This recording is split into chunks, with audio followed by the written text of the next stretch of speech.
Hi, everyone. I'm Christina William, a 32-year-old marketing executive juggling a career, motherhood, and the ongoing challenge of trying to win over my mother-in-law, Pamela. Spoiler alert, it's not going great. My daughter, Maria, just turned 5, and she's the absolute light of my life. You'd think that a successful career and a beautiful, happy child would count for something. But to Pamela, it's as though I'm failing some invisible test. Michael could have married someone who prioritized family over work, she declared during our last Sunday dinner, jabbing at the roast I'd spent hours perfecting. Michael, my peacekeeping husband, quickly jumped in. Mom, Christina works hard for our family. And yet, he always found a way to change the subject, leaving me to absorb Pamela's icy glare while Rebecca, my sister-in-law, nodded enthusiastically beside her, as if auditioning for a role as Pamela's shadow. Christina's doing a wonderful job balancing everything, my father-in-law, Thomas, said in my defense. Bless him, he's the lone voice of support in this family minefield. It wasn't just the dinners. It was the constant microaggressions. Take last month's family gathering. Rebecca hovered by the table I had meticulously set up and announced with a sugary smile. Oh, Christina, your setup is interesting. Let me fix it the way Mom prefers. She didn't even wait for a response before rearranging everything. But Thomas intervened, his voice steady. Actually, I asked Christina to do it this way. It reminds me of how my mother used to do it. The look on Rebecca's face, priceless. Yet, she didn't stop there. Later, she suggested, Mom's just traditional Christina. Maybe if you did things her way, you'd get along better. I kept my tone calm. Thanks, Rebecca, but we all have our own ways of showing love to family. But behind the calm exterior, I'd started keeping receipts, text messages, photos, and even security footage. Call me paranoid, but something told me I needed to protect myself. Like the time Pamela claimed I'd forgotten Maria's doctor's appointment. I pulled up her text, which clearly showed she'd given me the wrong date. Actually, Pamela, I said at dinner, holding up my phone, you told me Thursday. Would you like to see it? Her face went pale, but the satisfaction was fleeting. Despite all the drama, I kept hosting, kept trying. Maybe I was too stubborn to give up. But as Thanksgiving approached, I didn't realize I was nearing my breaking point. It started innocently enough. Rebecca offered to help with dinner. Let me help, Christina. We should bond more as sisters. I hesitated but decided to give her the benefit of the doubt. Sure, Rebecca. You can handle the sides while I finish the turkey. While I ran upstairs to help Maria find her stuffed rabbit, Rebecca stayed behind in the kitchen. When I returned, everything seemed fine. But during dinner, chaos erupted. Pamela spat out her green bean casserole dramatically. Are you trying to poison us? She gasped. Uncle Jim choked on the potatoes, guzzling water. I can't believe this, Pamela announced. My son married a complete failure. Mortified, I couldn't figure out what had gone wrong. I had tasted everything. It was perfect. Later that night, I checked the kitchen security footage. What I saw floored me. Rebecca, dumping heaping spoonfuls of salt into every dish while I was upstairs. But the craziest part, my friend Lisa had been video chatting with her mom while helping me prep earlier. The next day, she sent me her recording. In the background, clear as day, Rebecca was caught sabotaging the food. It didn't end there. At work the following week, I uncovered discrepancies in a new client's accounts. Rebecca's company. Thousands of dollars were unaccounted for, and guess who managed those accounts? To top it off, my cousin Amy called. Christina, you need to hear this. Aunt Pamela's been telling everyone.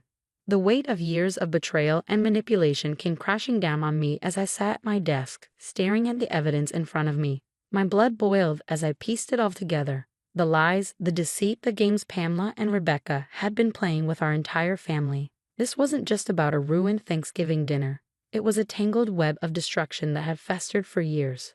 She's been spreading lies about all of us. Amy had said earlier on the phone, her voice trembling. Grandma thinks Uncle Steve has a gambling problem because of Pamela. Steve's wife is convinced he's cheating. And Rebecca. She's been enabling all of it. Christina, how long has this been going on? Years, I replied, the fury building. It was also clear now. Every snide comment, every rumor, every wedge driven between us, it all led back to them. I stared at my laptop, the security footage playing on one screen, the incriminating company accounts open on another. For years, I'd taken the high road, biting my tongue, trying to keep the peace. And for what? To let them keep walking all over me and everyone I cared about. Not anymore. Amy, I said firmly, it's time for a family meeting. A real one, without Pamela and Rebecca. The tension was palpable as the family gathered in my living room. I connected my laptop to the TV, standing before them with years of suppressed anger and newfound resolve. Before I play this, I began, my voice steady. I want you to know this isn't about revenge. It's about truth. The footage rolled. There was Rebecca, caught red-handed, sabotaging the Thanksgiving dishes. Lisa's voice from her video chat provided an undeniable timestamp. Gasps filled the room. That evil little. Emmy hissed under her breath. Michael's face turned crimson. I can't believe my own sister wailed. There's more, I said, pulling out a folder thick with receipts, texts, photos, and recordings. Pamela has been playing all of us against each other. Emmy, remember that affair rumor? It started with her. Here's the proof. Thomas, my father-in-law, stood up, his hands trembling. All these years, I've been supporting them, defending them. Did you know Pamela gambled away her entire inheritance? She's been living off my retirement savings, claiming it was invested in real estate. Dad, Michael began, his voice breaking. No, son, it's time you knew the truth. Your mother has been manipulating this family for decades. And Rebecca, she's just following in her footsteps. I took a deep breath. One last thing. At work, I discovered Rebecca's been embezzling from her company. I've already reported it anonymously. The room erupted. Decades of lies and manipulation spilled out as everyone began sharing their stories. It was as if the floodgates had opened and the truth couldn't be stopped. Then my phone buzzed. Pamela. I put her on speaker. How dare you hold a family meeting without us? She hissed. Rebecca told me everything. You're just jealous of her success. Michael grabbed the phone. Success? You mean the money she stole from her company? Pamela sputtered. That's a lie. Rebecca would never. Like she would never sabotage Christina's Thanksgiving dinner? Mom, we have it all on video. All of it. Pamela's voice cracked. You don't understand. Everything I've done was for this family. No, Mom, Michael said coldly. Everything you've done was for yourself. And it's over. The fallout was swift and merciless. The next day, Rebecca's company launched a full investigation. Her colleagues avoided her like the plague, and her job was gone within days. Pamela's bridge club uninvited her after hearing about her gossiping and manipulation. Thomas called his bank and confirmed his worst fears. The real estate investments were a lie. Every penny had gone to slot machines and blackjack tables. I've already contacted a divorce lawyer, Thomas told me. I should have done this years ago. Christina, I'm sorry I let them hurt you for so long. That night, Michael held me close. I've been such a coward, he whispered, always trying to keep the peace instead of standing up for what's right. Never again.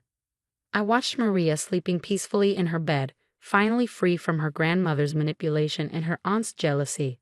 For the first time in years, I felt like I could breathe. Then my phone buzzed again, a text from Rebecca.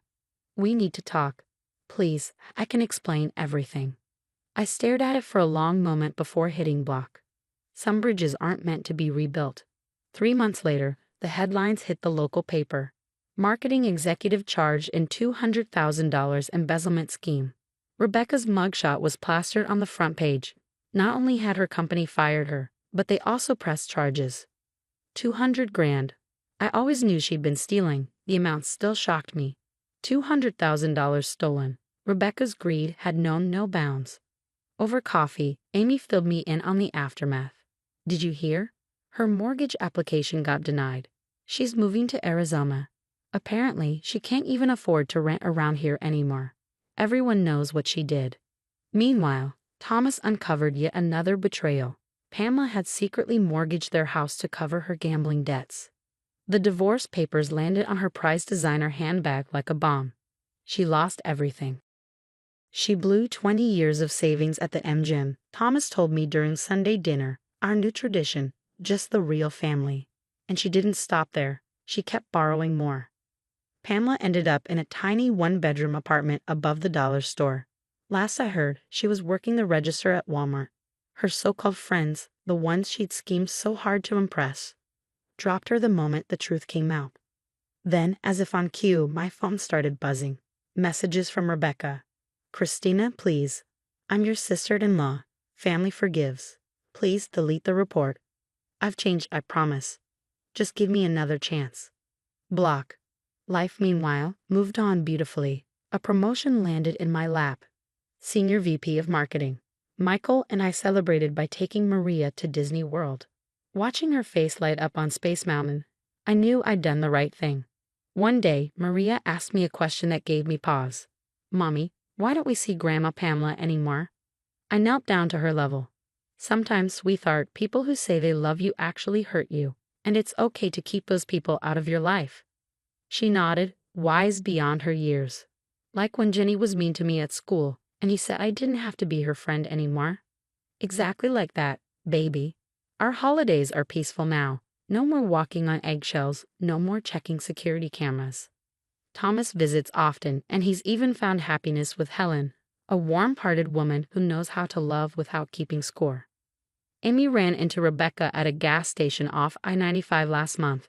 She's working as a telemarketer now, Amy said, shaking her head. It's her third job this year. Oh, and Pamela. Her manager at Walmart wrote her up for being rude to customers. Old habits die hard, I guess. Last night, as we watched Maria playing in the backyard, Michael wrapped his arms around me. You know what's funny, he said. Mom always said you weren't good enough for this family. Turns out you were too good. I smiled, thinking of the last message I sent before blocking Pamela and Rebecca for good. I don't keep toxic people in my life anymore. Some might call it karma. I call it consequences. Either way, I'm just grateful my daughter will grow up knowing her worth, understanding that love doesn't come with strings attached, and realizing that sometimes the best revenge is simply living well. Now I want to hear from you. What would you do if you caught someone sabotaging your reputation while pretending to be family? Would you expose them immediately or wait to gather more proof? And here's another tough one. At what point does keeping the peace turn into enabling toxic behavior? Drop your thoughts in the comments below. I respond to every comment and love hearing your stories. And don't forget to hit that subscribe button and turn on notifications for more real-life tales about overcoming toxicity and coming out stronger. Trust me, you won't want to miss what's coming next. Remember, the greatest act of self-love is knowing when to walk away.